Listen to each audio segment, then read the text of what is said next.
La protection de l'enfance, une compétence de la collectivité territoriale, au travers de son service de l'ASE, le service d'aide sociale à l'enfance. Et quand cet enfant est en difficulté, on parle alors de protection judiciaire de la jeunesse, relevant ainsi du ministère de la Justice. Éducateurs, psychologues, professeurs techniques œuvrent au quotidien aux côtés de ces jeunes en prise avec la justice. Au cœur du dispositif, la cellule de recueillement des informations préoccupantes, la CRIP. Il est censé être un peu le réceptacle ou la tour de contrôle de tous les signalements, de toutes les difficultés qu'on peut recenser dans une région. Par exemple, un enfant qui est toujours déscolarisé, qui ne vient plus à l'école, une assistante sociale d'un hôpital ou de HLM, enfin, ou de secteur, qui reçoit des informations sur des suspicions de violence. En Guyane, la justice manque cruellement de places d'accueil pour ces mineurs en danger ou délinquants.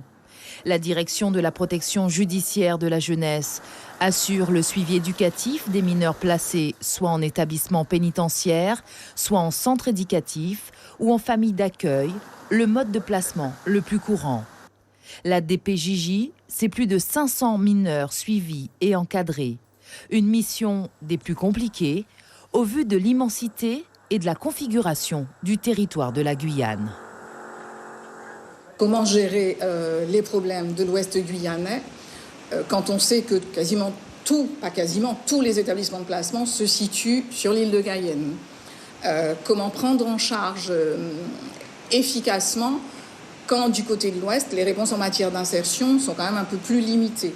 Donc ça, en soi, c'est une difficulté, même si on s'adapte. Ça ne veut pas dire qu'on ne répond pas, mais c'est une difficulté.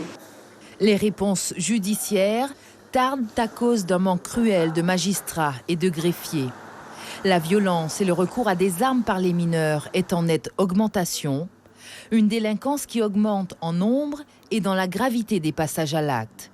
Elle se transpose également de plus en plus sur Internet.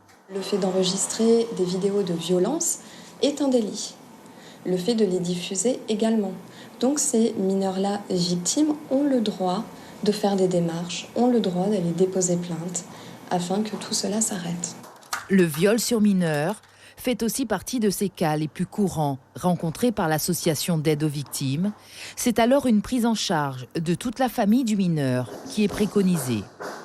Pour ces personnes mineures-là, notre psychologue oriente vers des professionnels spécialisés, par exemple des pédopsychiatres, mais va, dans certaines situations, offrir un soutien psychologique aux parents qui doivent faire face, par exemple, à une certaine culpabilité.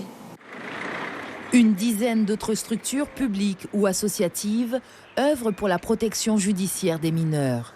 Mais les interconnexions n'existent pas toujours.